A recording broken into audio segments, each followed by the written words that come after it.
Hello everyone and welcome to the Ispring Solutions webinar. Thank you very much for joining us today as we are going to speak about adopting new tech tools at any age. My name is Paulina, I am a community manager and I will be the moderator for today's webinar. As a speaker we have invited Gina Schreck. Hi Gina, how are you doing? I'm doing great. Excited to be here. Wonderful. Gina is the president of Social Connects, and this is a digital marketing agency. And I'm very happy that Gina, you found time to speak for our attendees today. Thank you very much. My pleasure. Very fun. All right, so as always, at the end of the webinar, we are going to have a Q&A session. So guys, if you have any questions, comments, or concerns, you're more than welcome to submit them in the question box. And you may find it on the right side of your GoToWebinar panel. And at this point, I think we are ready to begin. So Gina, let me please pass the mic over to you and also the presenter rights. Okay, let me share my screen here. And perfect. Okay, can you see my slides? Yes, I can see them. Perfect. And I don't. It looks like our attendees can see them as well.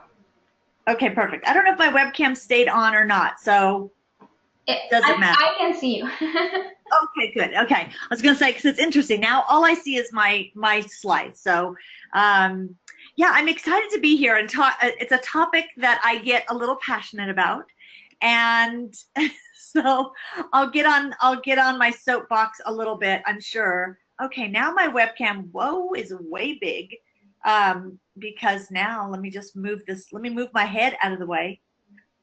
There we go. Yeah, it's a topic that I speak on a lot when we talk about this new, it's not even new. We say new digital frontier, but it's no longer new. We've been in this digital revolution for, gosh, 10, 15 years. And so, really what I want to look at is being more adventurous and becoming more of that explorer mentality, because too many of us are still holding on to old school ways. And I hear this all the time. Well, I'm old school in my marketing, or I'm old school in my, in the e-learning world. And maybe you mean that well. Maybe it's a term that people like to say, like, I've been around for a long time. But what I get frustrated with, and I'm sure whether you are a person who educates others and you hear people say, I'm not a technology person. I don't do, my favorite term is, I don't do technology. And today you can't even get away with anything if you don't do technology. Saying that is like saying I don't do electricity. We all use technology. And if you are the person who is in that development role, it's still very easy to get cozy in the old school ways. So you may even think you're on the edge in the e-learning environment, and still we hang on to old school ways. And so my challenge today is for all of us, regardless of our age. I mean, I'm going to admit, I'm over 50, and I always say my goal is to learn something new if I can every single day. And if I can't, it's to have that attitude of being an explorer, willing to look at new things, new technologies, new tools in a way of exploring. Maybe I'm going to explore and I'll never do anything with it. But maybe I'm going to explore and say, this would work great for this client, or this would work great for this particular use in our company. And you'll never know unless you get out there and get out of the old school and put yourself into the new school and explore. And so I really love the whole adventurous spirit. And I'm going to show you one of my favorite video clips. And I'm hoping that the sound is okay. You may have to turn, I know I'm loud, so you may have to turn your volume up when I start this video clip, but it's from a Disney movie, and I think it was 2015, called Tomorrowland. Whether you like the movie or not, this clip is awesome. And so I'm going to ask you to turn your volume up. I'm going to turn it up on my end so you can hear it.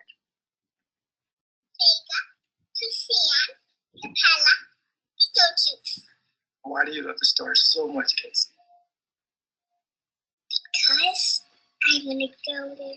They're so far away. It'll take a long time, a real long time. What if you get all the way up there? What if there's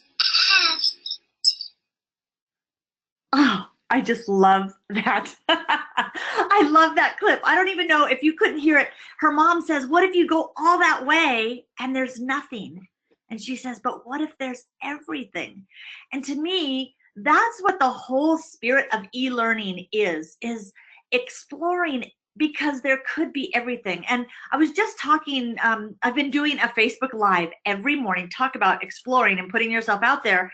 Someone has a challenge going of go live every day on Facebook. And so I took the challenge. I said, I'm going to put myself out there and stretch myself, and I'm going to explore some new tools and new mics and some of the new live streaming tools that are out there. So I've been kind of tweaking things every day.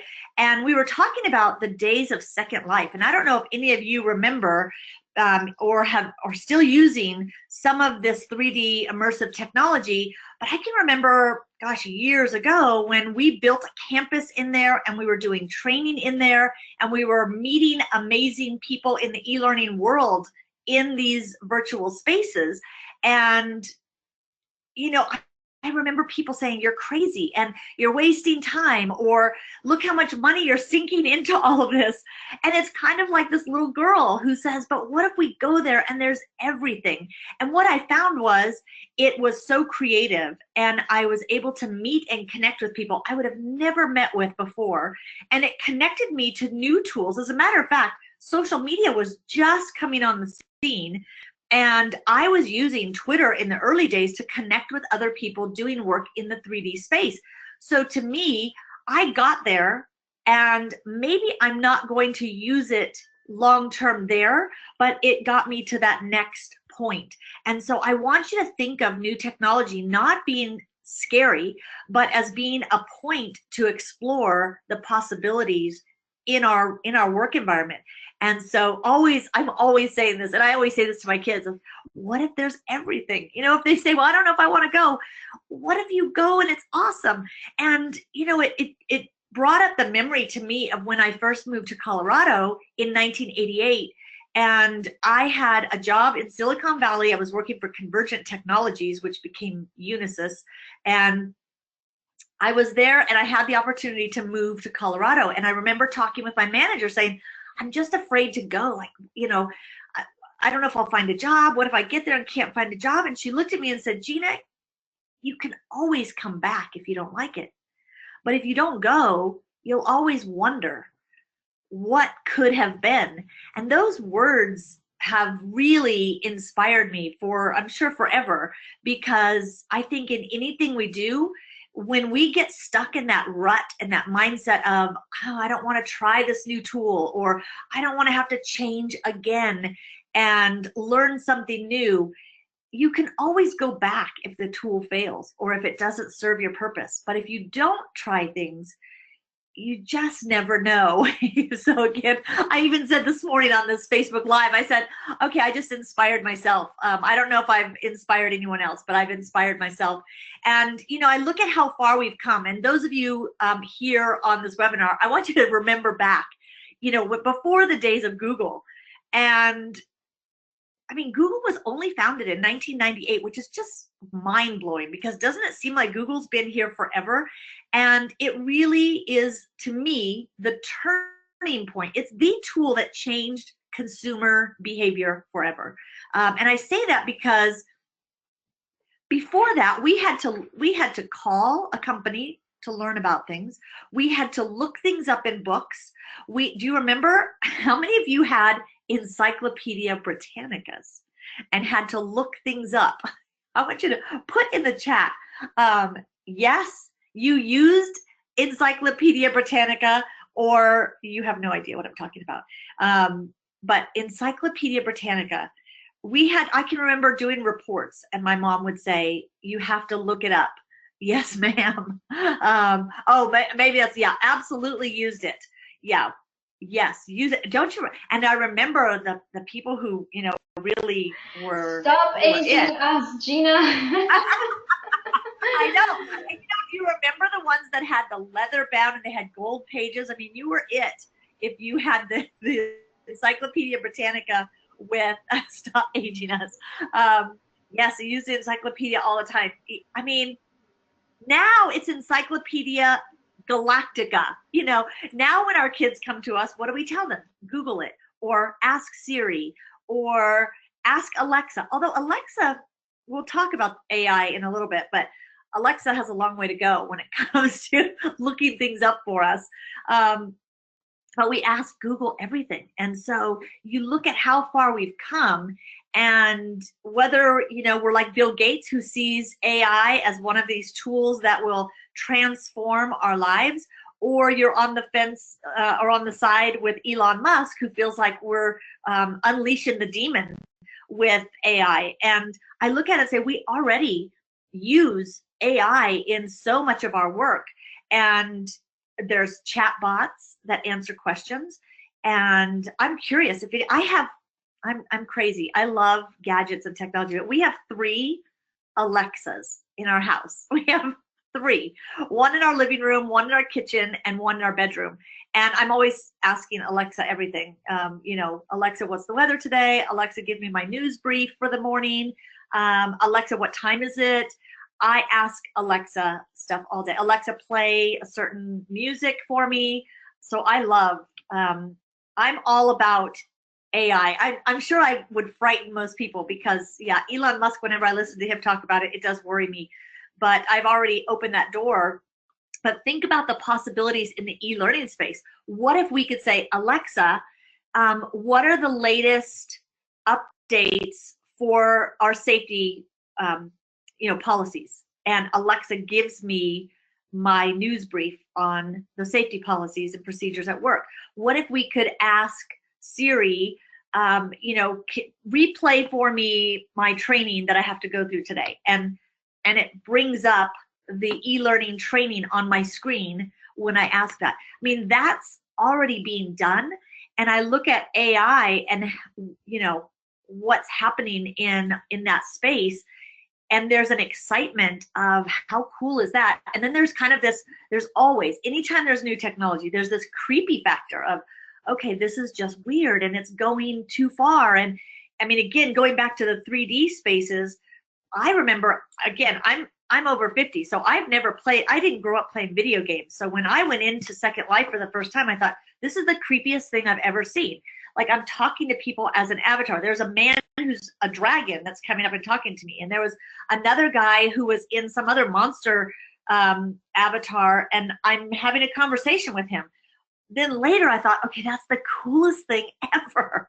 So I think once we get past the creepy factor of new technology and we see how we can use it for good, it's limitless. It's when we don't know enough about it that we stay in that fear zone. And so I want us to remember how far we've come and how scary I'm sure Google was. Well, it still is. A lot of people are still creeped out by how much Google knows about us. And I'm like, I love it. Google, tell me what I want to see. I'm bad about that. I want to mention really quickly that I needed your picture for the webinar, and I Googled it. Voila. Did you see all my avatars? Yes. Yeah. So you need something, you just Google it and you can find anything. And it's funny because on my business cards, it just says Google me. And so, I always tell people, it does have all my info, but I did put Google me because, you can find anything on Google today, and it's kind of crazy. And to think about another one that is mind-blowing is YouTube was only founded in 2005, so not that long ago, and yet video today is the most dominant player in our world. I mean, if you're not using video in your e-learning and you're still using text heavy content, you have to realize the consumer of your training is now all about video content, and we want to watch video. I love podcasts though, and probably just because I can multitask, but if we're not immersing ourselves into how else can we use video, how can we use more video if we're already using some video, because even tools like Facebook anticipates in the next 2 years that they will be video only. They'll be a video only platform. They're wanting to compete with YouTube, and they're wanting to transform. And it was interesting this morning, Barb Tomlin, who's a big virtual world proponent. As a matter of fact, I met her in Second Life, and she is a live streaming pro and does all kinds of things. She's been involved in technology since 1960. Gosh, she told me a long time. Talk about aging ourselves. But Barb said she watched one of my videos, my Facebook Live, and then at the end of it, Facebook recommended another video that I had on my page, just like YouTube does, where they recommend watching another video. So already we're seeing things happen on Facebook that is trying to promote that video only experience. And I think in the e-learning world, you know, you can embed video into your Ispring. And if you're not sure how to do that, there is a YouTube video on it. I know that for a fact. You know, think of all that we can learn on YouTube. I always say there's nothing you can't learn by searching for it on YouTube. And I always ask people this question, which I think is always interesting to see. You know, what's either the last thing you learned on YouTube or the most obscure thing you've learned on YouTube? And the most obscure thing I learned was how to mix, what the ratio of oil and gas was for the weed whacker, whatever you call them. It took a mixture of oil and gas, and I didn't know. And I looked up that model on YouTube, and there were 17 videos, user-generated videos, on how to mix the oil and gas for that particular model. And it just struck me that consumers who want to learn, they go to video to teach them and to show them. And you know, if you are not embracing that concept fully, you need to look at within your organization, how are we putting content into bite-sized answers for our consumers who are searching with questions? And what if your consumers were asking Siri or asking Google to show them how to learn something for their job? Could they summon, I always call it, you know, I'm going to summon up the answers. Could they summon up the answers that they're looking for with content on video that you've created? And it's something that I think, again, I hate to say older and younger generation. I do love the whole analogy of digital natives and digital immigrants, because it so accurately depicts where we are. Digital natives, typically those under the age of 30, not always, but digital natives grew up in this landscape. So it doesn't mean they love it. I mean, my two daughters, my youngest of 4 are 21 and 27, and they're so retro. They don't use Google calendars. They use paper planners. And I'm always getting on their case about that. And I'm more of a digital user than they are. I'm online every day, all day, because of my job. But it's interesting when we look at that concept of, you know, how we use technology and how we do things on our devices and what it's done for us. But you know, it's just, think of the digital native who's grown up in this landscape. It's familiar to them. They speak the language. It doesn't mean they love it. And then those of us over 35, way over 35, we're digital immigrants, and we've heard these terms used for a long time. But I think as an immigrant, when we come into a new country, we have to make choices. Am I going to learn the language? Am I going to adopt the tools of this land? Am I going to drive on the same side of the road as they drive on? Or am I going to dig my heels in and say, I don't want to go there. I don't want to use these tools or drive their way. I want to do things my way. You won't be very successful in that land. And as a digital immigrant, if you are over 35, you may love technology like me, and I'm all about anything new. I'll jump on and I'll learn it.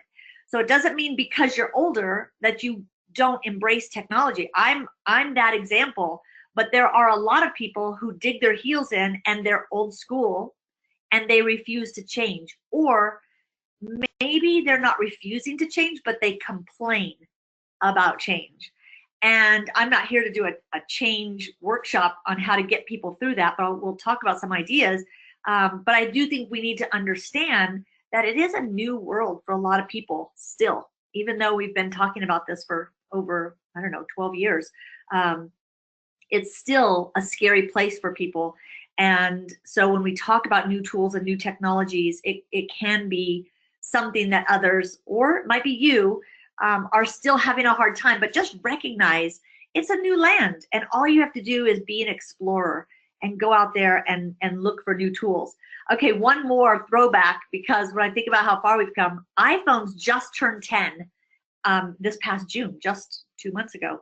They turned 10 years old, which to me is mind-blowing to think smartphones, how much smartphones have changed our world and your world in the e-learning world, because now I can consume learning as of 10 years ago on my mobile device, and yet I still see people with their little clamshell phones who are resisting the smartphone movement. But now we have the power in our pockets to learn anywhere we are. We always joke saying www used to stand for World Wide Web. Now it's whatever I want, wherever I am, and whenever I want it. And we have the power to consume content anywhere, anytime, and anything we want to learn. And we need to make sure that we're serving that consumer, because it may not be that it's just the older versus younger. Because again, I have kids who are not as tech savvy as I am, and they are digital natives. But I still ask them to like set up phones or new devices that come in the, when I get them.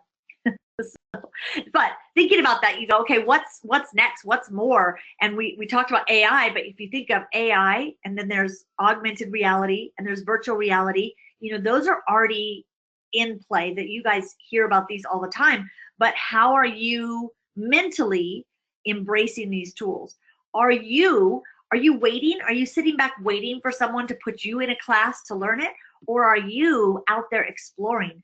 Are you signing up? My kids gave me a hard time because when Pokemon Go came out, I signed up the first day I heard about it. I was like, what the heck is Pokemon Go? My boys, who are older, they were all about Pokemon before Pokemon was on your mobile devices. My boys wanted pagers in high school. That's how old they are. And I remember saying, those are just for drug dealers. So talk about throwback.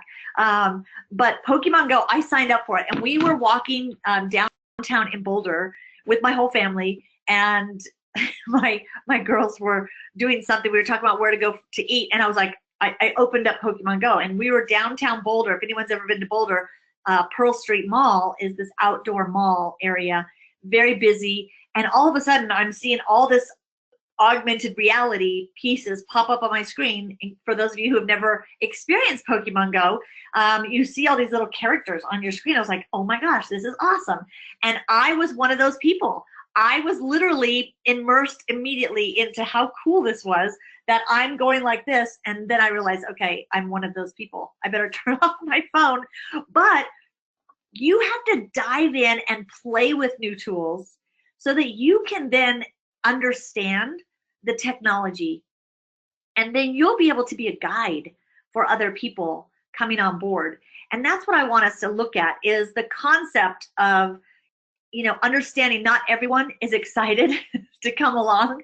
My husband always tells me not everyone RSVP'd for your party, because I just assume everybody's on board and playing, and that's not always the case. And you know that. You see people who are not on board, and knowing that, okay, it's not scary to me, but the unknown can be a scary place, and I need to just be compassionate about that. And people don't feel capable in new places and new spaces. And so, especially for people who are very, very good at their jobs, suddenly you're asking them to be a learner again and be a beginner all over. And that can be scary. A perfectionist is going to have a hard time with new technology, because how can I be perfect when I don't even know what this is? And it does take time. So there are people who resist because I don't have the time to learn this. I don't have the time to go through this and make time. You're asking me to take time out of my day to learn something new.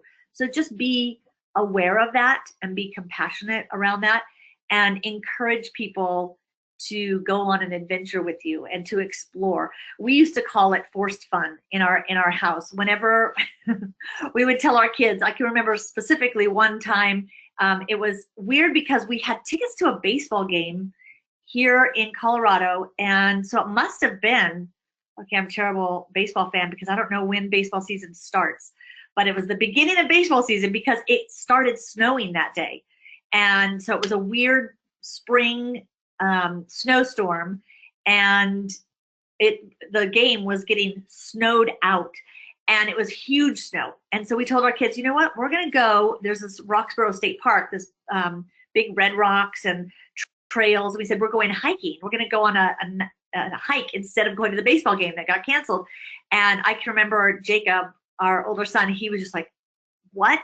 I'm not going hiking in the snow. This is crazy. You guys are crazy. And we said, you know what? This is forced fun. You will do it and you will have fun. And we made him go, and he had an awesome time. We have pictures, and he still talks about the forced fun opportunities that we put him through. So sometimes in our jobs, we have to pull people along and force them to try something.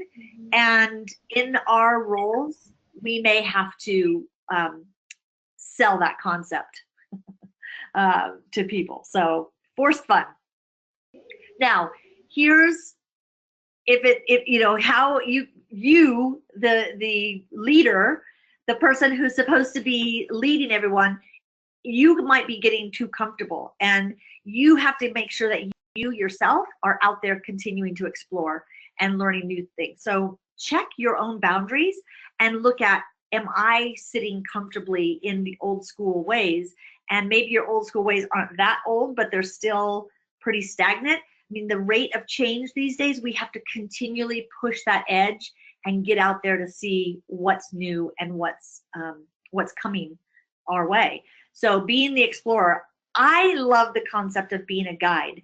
So if you're nervous, you need to find a guide and just put yourself out there and ask someone, I want you to show me augmented reality.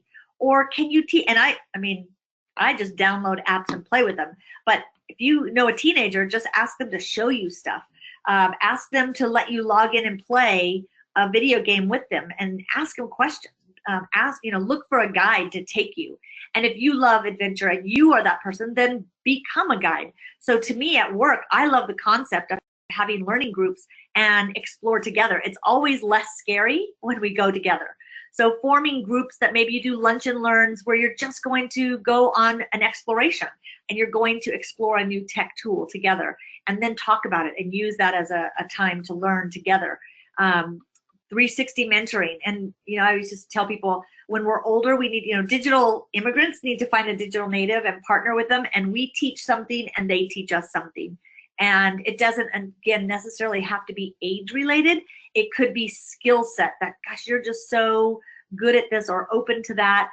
Can you spend time and teach me that? And I'll share something that I'm really good at and be that reverse mentor for them. And then I'm always all about signing up for classes. I mean, learn new tools, embrace that tool. And if you were to think about the concept of just putting yourself through your own university, your own degree program, then you would say, okay, I'm going to go to class every Thursday at noon. And every Thursday spend 30 minutes or 60 minutes learning a new tool, going on YouTube and saying, I need to learn how to use ScreenFlow, or I need to learn how to use the new version of Ispring, and I need to spend time watching some video tutorials and learning. Don't wait for people to put you in class. Sign up and get out there and find those topics that you need to learn. Now, I don't know if any of you, I know Paulina said she hadn't seen this commercial. Samsung has a whole series of commercials out and on YouTube. I literally can I'll just sit and watch them over and over. But before we close, kind of ending and go to questions, I want to show you this commercial for Samsung and virtual reality because it's literally so inspiring. So I think the sound is okay.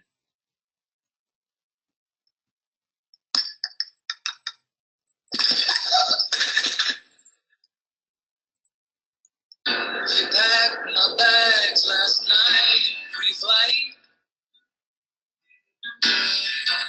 0 hours, 9 a.m. And I'm gonna be high as a kite by then. It's floating down space.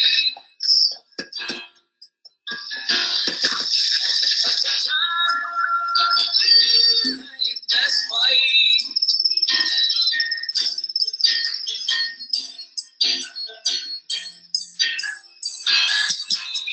it's gonna be a long, long time. Touchdown race around to find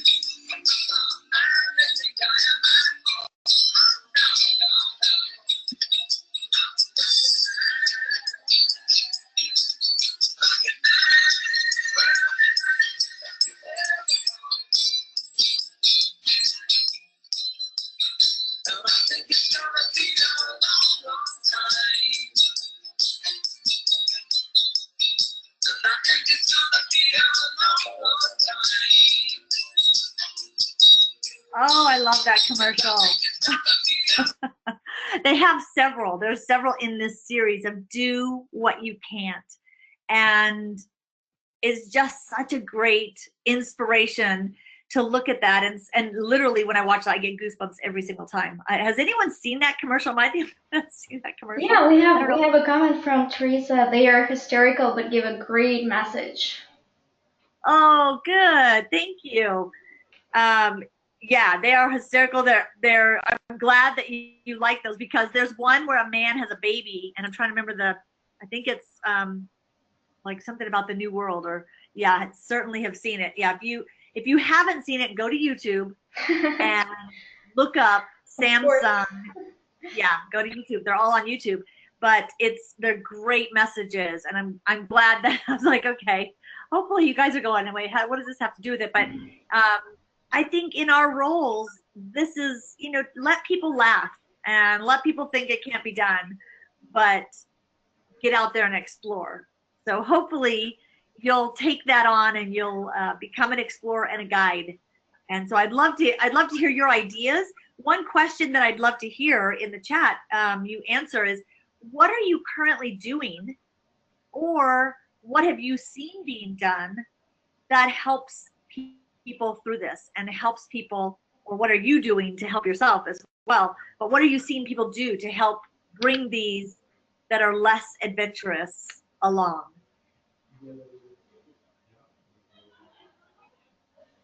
Or I'll open up, Polina, for questions if you.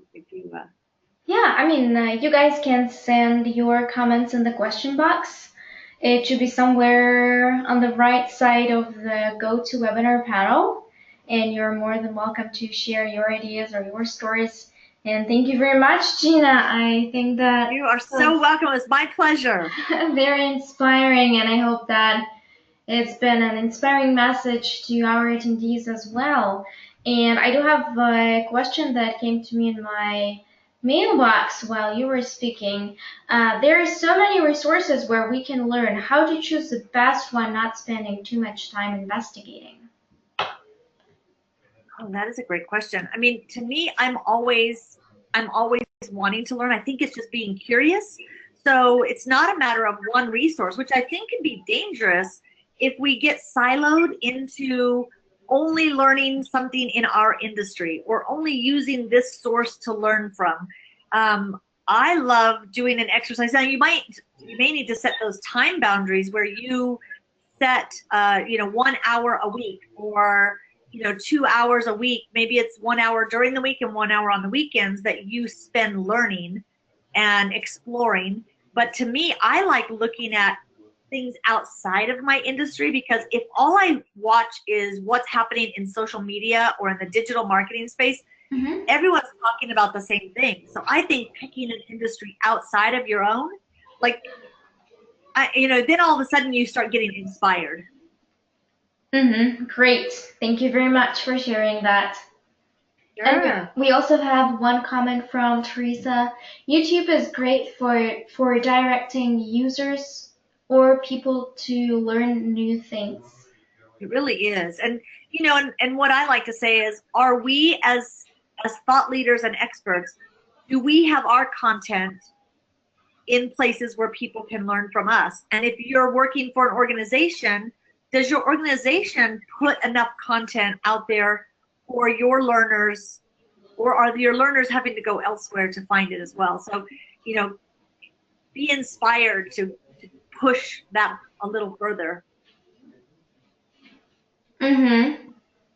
Thanks. And we do have a question from Robert. Currently changing from text-only PowerPoint e-learning modules to voice-to-text and animations, trying to make it easier to translate into other languages. Is this still considered old school? That is such a great question, Robert, because you know what's interesting? I look at PowerPoint as old school. I do, because to me, it used to be so limiting. But you know what I found? And it's funny because I hardly ever use PowerPoint. I do a lot of video training and video-based things. But what was interesting, even putting this together, PowerPoint has evolved a little bit. That, you know, even look at this, it's much easier today to put video in there. So I think what I would caution is, be careful. I look at slides like even this one of mine, that this is pretty text heavy for me. I feel like if there's a way to cut more text and add more video or audio, work on pushing that. I think that's a good place to start. I don't think it's stuck in old school, but I think PowerPoint and Microsoft tools, Mm-hmm. you got to push those boundaries a little bit. Right. And I don't know if anyone has, you know, definitely chime in if someone else has. I mean, we've used Prezi. I think Prezi's kind of come and gone in popularity a little bit, but you know, just look at ways that we can put less text and put more audio and video. I think is a great start. Right, and Teresa says we are truly a visual society now that we have to provide that. That's right. And it's really thinking about how our consumer has evolved, because we have evolved. I mean, we joke in our industry that no one can read anymore. They need big, shiny pictures, you know. They need Videos. Yeah, videos is how everyone learns. And even though it depends. I do love videos because I want to be able to stop and then try it and then start again and try it.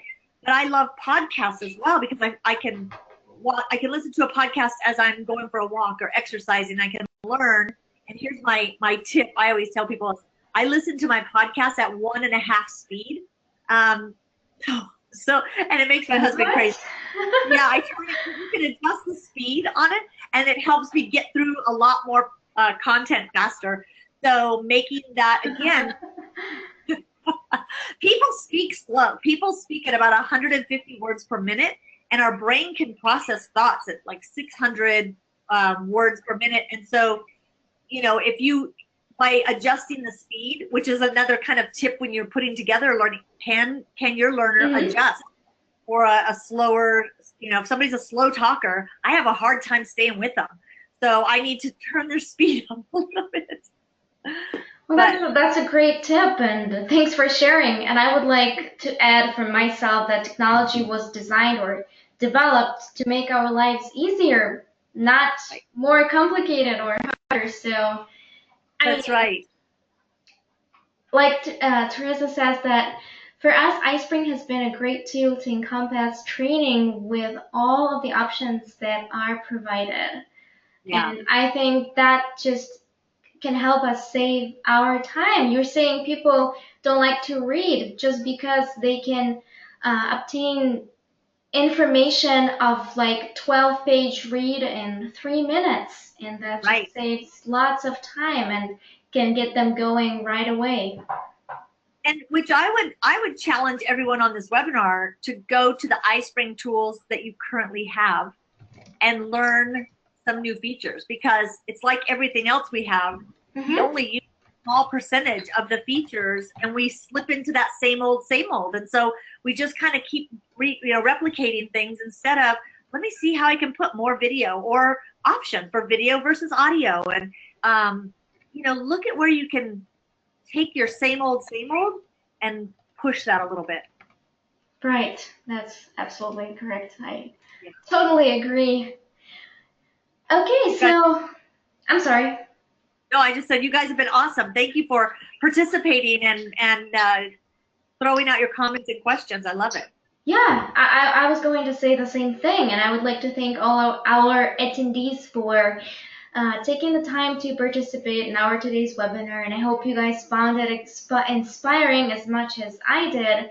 And we will be definitely sharing the replay of the webinar on our webinar session on our website, which has finally been released today, and I'm very excited to share it with all of you. We will be sending out the mailing, and you guys will be able to sign up for our future webinars and also watch the replays of all our past webinars, which I think is very exciting. And also you will have an opportunity to share your ideas, send your questions, and I will be looking through all of them and answering to all of you personally, which is super great. I love this opportunity, and I hope I will keep seeing you at our future webinars.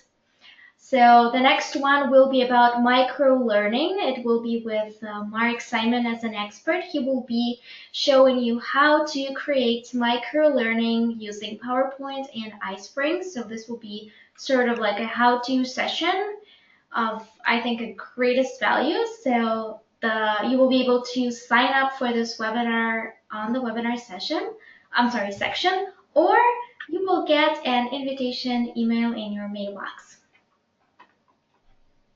Awesome. Thank you, everyone. Go All out there right. and explore. Yay! All right. Thanks, everyone, for coming. Thank you, Gina, for speaking for us today. And I hope everyone has a wonderful day. See you guys at the next webinar. Bye-bye. Bye.